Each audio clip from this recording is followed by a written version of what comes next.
She called me boring. She said I was predictable. Then she chose her boss over our marriage. But when he dumped her, she came crawling back, not knowing I had burned every bridge behind her. She shattered everything. I rebuilt it without her. Let's begin. The coffee machine hissed as Charles poured 2 perfectly measured mugs, one for himself, one for his wife. Morning light cut through the suburban blinds, casting golden streaks across the sleek countertops of a house that looked like stability, sounded like routine, and tasted like effort. Every detail in their shared life had been carefully crafted. The matching bathrobes, weekend playlists, and frozen pizza Fridays. But even before Cecilia smiled across the kitchen island and said, "Thanks, babe," something was unraveling.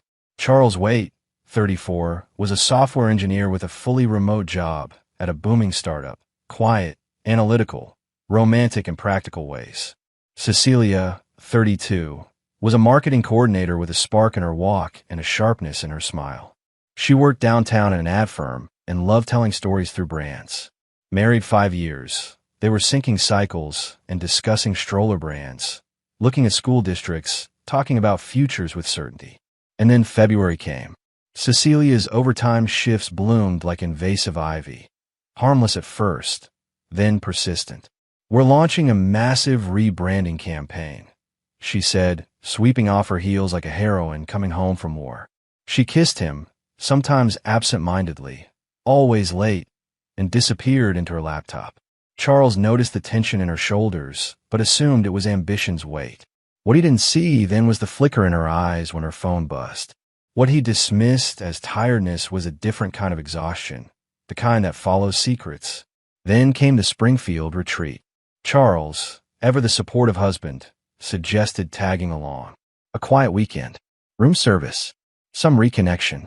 Cecilia's reaction was sharper than expected. No +1s allowed. Very strict. She smiled too fast. Still, Charles didn't push. He believed in her. Believed in marriage. Believed that love, once chosen, stayed chosen.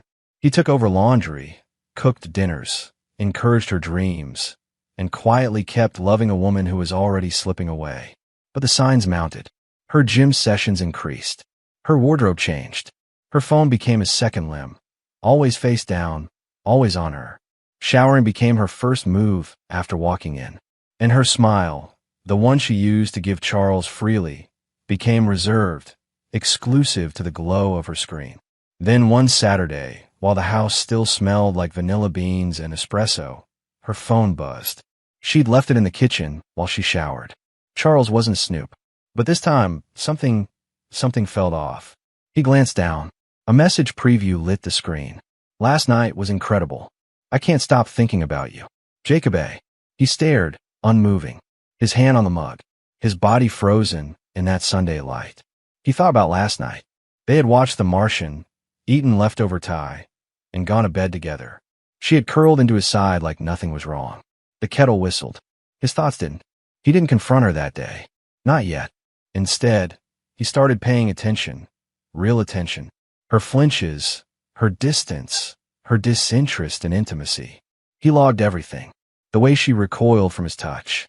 The way she said, "I'm just tired," like it was a mantra. Then, 3 weeks later, it all came crashing down. Her laptop was open. Chrome was running. Gmail was logged in.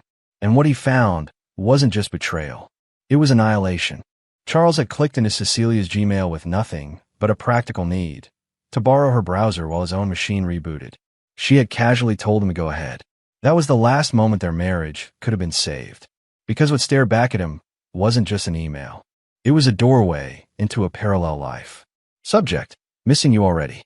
From Jacob Anderson. Preview: I need to feel your hands on me again. Work is torture knowing you're so close, but we can't touch. Charles's pulse turned into a drumbeat. His hands trembled.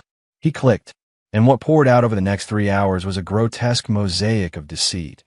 Months of love letters, soul-bearing confessions, late-night rendezvous plans, and private photos.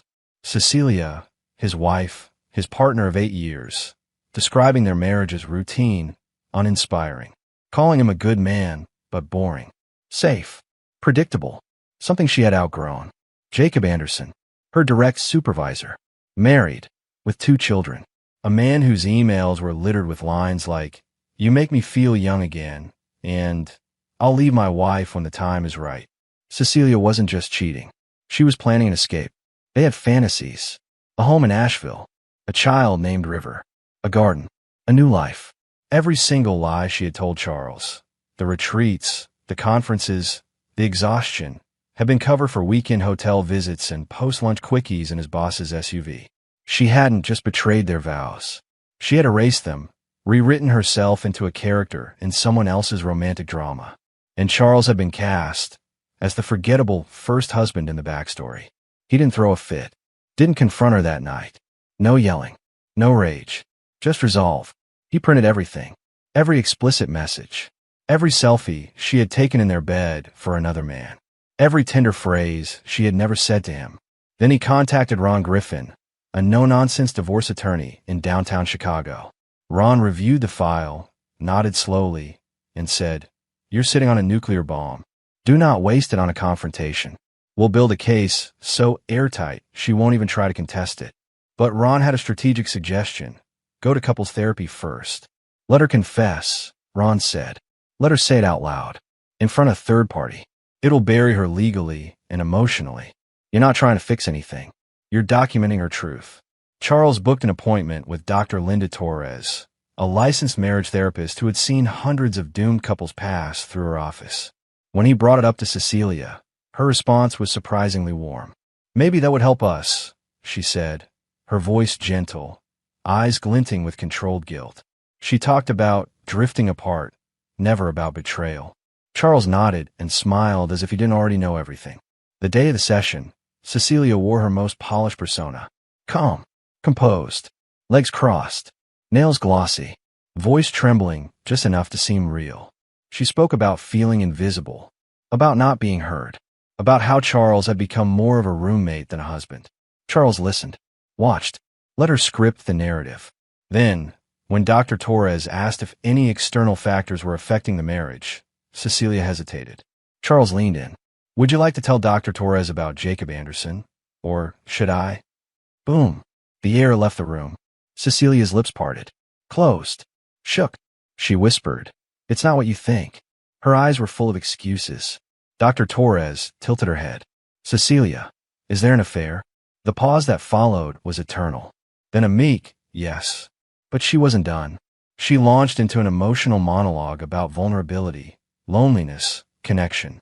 She said Jacob understood her, that he made her feel seen, alive, creative. Then came the dagger. "I felt more alive in 3 months with Jacob than in my entire marriage to Charles." Charles didn't cry. He didn't even blink. He stared at her, as if seeing her for the first time. And in a way, he was. "I hope he makes you feel alive during your court hearings, too," he said softly, rising from the couch. Cecilia reached for his hand. "Wait, Charles, what are you doing?" He turned to her one last time. "Setting you free, so you can be with your soulmate, without any complications." And he walked out. Charles didn't go home. Not to her. Not to the house where betrayal stained the walls like smoke after a fire. He drove straight to Ron Griffin's office with hands that no longer trembled, only itched for justice. The man who once brought his wife fresh lilies on Tuesdays now brought legal firepower. Ron smiled when Charles walked in. "Time to light the fuse." Charles nodded. "Let's burn it down. But I want to do it quietly. I want her to feel it long before she sees the flames." What followed was methodical. Legal chess. Evidence cataloged. Photos time-stamped. Hotel invoices. Messages. Call logs. Work calendars. Charles didn't just have proof. He had a timeline. He had her lies plotted like a roadmap. Every alibi she'd ever given. Now a nail in her coffin.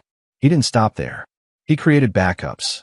USBs and safes. Encrypted cloud drives. He mailed a set to himself, unopened, for admissibility in court. He wasn't just thinking divorce. He was thinking legacy, insurance, dignity. And he had one final move in mind. Jacob Anderson, the polished predator. Charles knew Cecilia wasn't the first.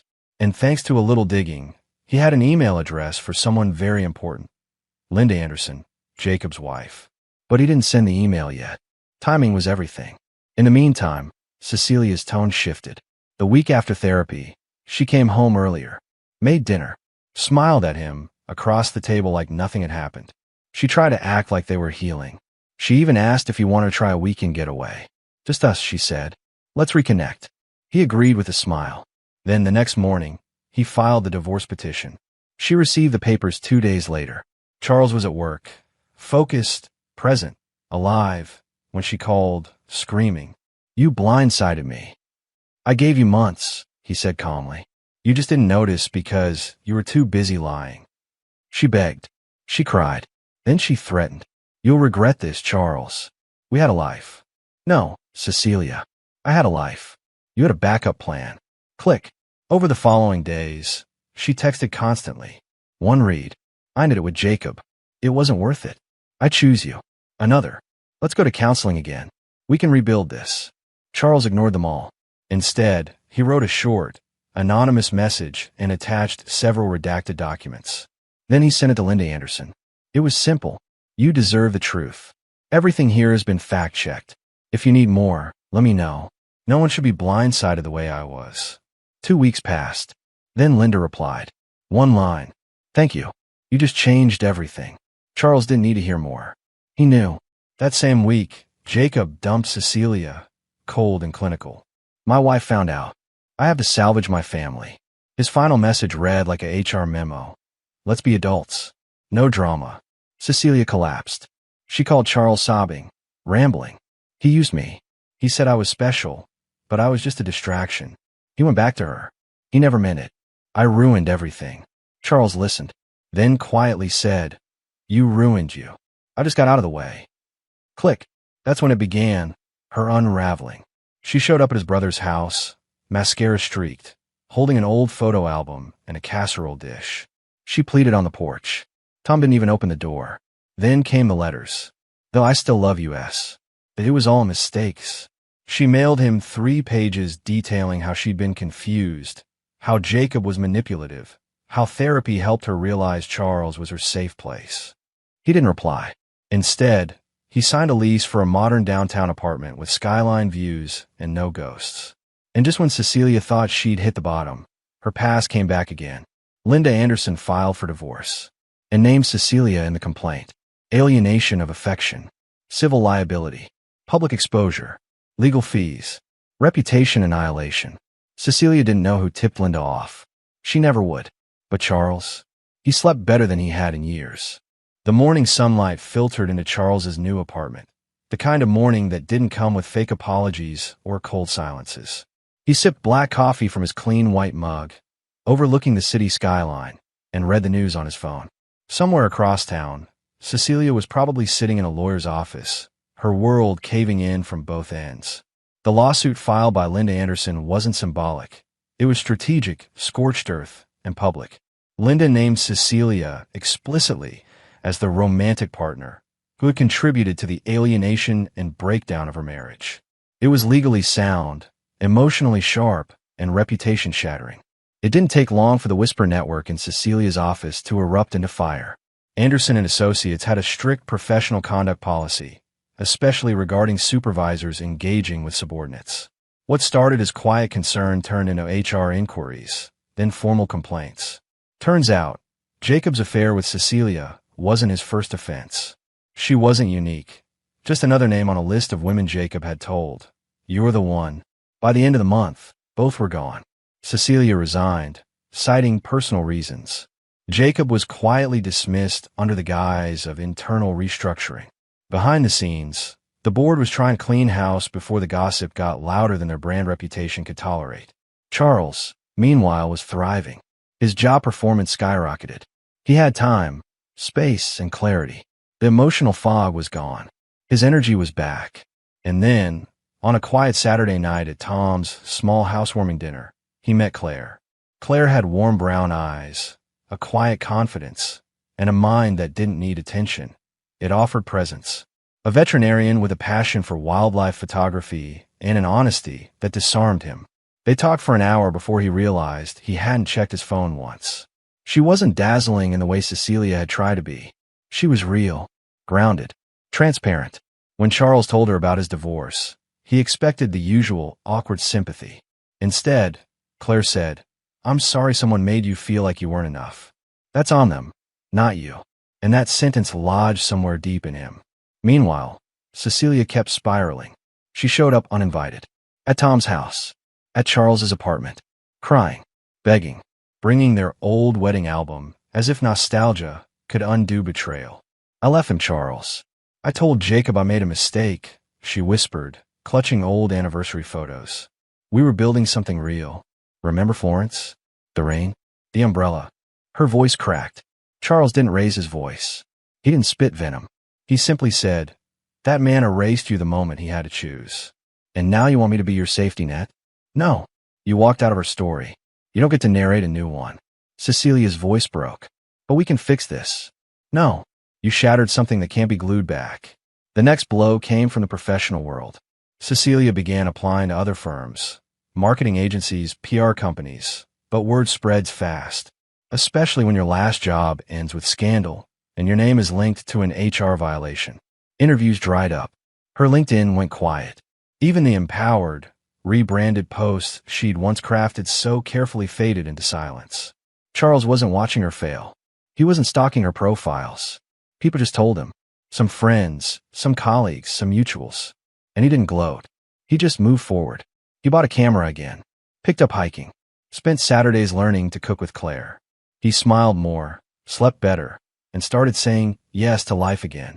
Cecilia, meanwhile, was hemorrhaging everything: job, reputation, the relationship that was supposed to replace her marriage, and now, even her financial security.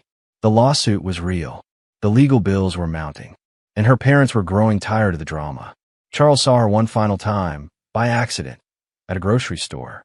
She looked smaller, not in stature, but in spirit.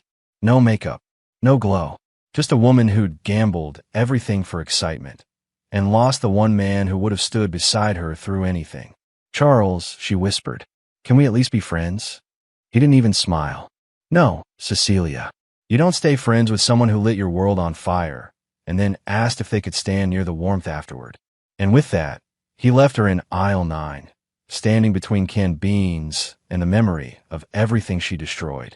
3 months after the divorce was finalized, Charles's life had transformed. Not like a phoenix rising, but like a man returning to his original self after someone else had painted over him. He didn't roar back into the world. He simply stopped shrinking.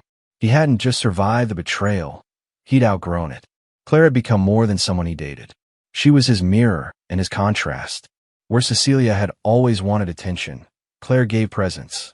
Where Cecilia had made him feel like a placeholder, Claire treated him like a person, flawed, real, enough. They were sitting on the balcony of his apartment one Sunday morning. Coffee, a shared crossword, sunlight dancing on their skin, when Charles's phone buzzed. It was a Facebook message. From Linda Anderson. "Charles, I wanted to thank you again. Your evidence didn't just help with my divorce. It helped me see the man I married for who he really was. Turns out, I wasn't the only one. HR at Anderson & Associates just terminated Jacob after multiple women came forward. The investigation snowballed. Apparently, Cecilia wasn't his first affair, not even close. He had a type, and a pattern. You helped break it. Thank you." Charles stared at the message. Cecilia had believed she was special, the one. But in truth, she had been just another chapter in Jacob's career of manipulation. Another name on a private list of women seduced and discarded once things got messy. The irony. The very man she had thrown her marriage away for had been using her just as thoroughly as she had once used Charles as her emotional doormat. Word spread, quietly, subtly. The professional community Cecilia once thrived in began whispering. Hiring managers flagged her resume. Wasn't she involved in? Even her family began pulling away. Her mother stopped calling. Her sister apologized to Charles at a local bookstore. "We were wrong. You didn't deserve that." Charles simply nodded. "I know." One mutual friend, a former colleague of Cecilia's, called Charles a few weeks later and said, "She keeps telling everyone she was manipulated.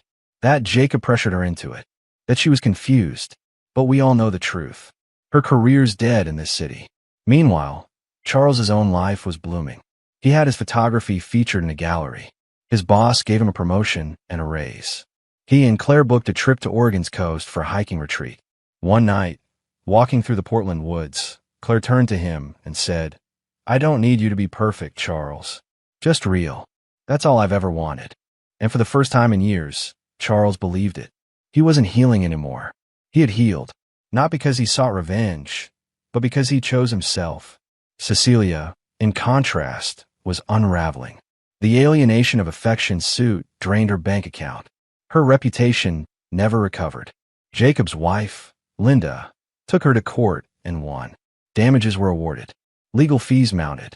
Jobs didn't return her calls. And worst of all, Jacob ghosted her. He didn't fight for her. Didn't text. Didn't even respond. He moved back in with his wife. Filed quietly. Took a plea bargain in his HR case. He didn't lose everything, but he lost enough to never be the same. Cecilia had destroyed a marriage, chasing a man who wouldn't even reply to her DMs now. She tried to reach out one final time. A handwritten letter slid under Charles's apartment door. "You were the best thing that ever happened to me. I was too blind to see it then. But now, I dream about what we had. I was foolish, and I miss you more than words can explain." Charles didn't respond. He didn't rage. Didn't mock her. He just tossed the letter in the recycling bin, took Claire's hand, and said, "Let's go. Dinner reservations at 8. Some people burn bridges. Cecilia? She burned an entire future. And Charles? He rebuilt one. Not with anger. Not with vengeance. With clarity. With peace. With someone who never needed him to beg to be enough.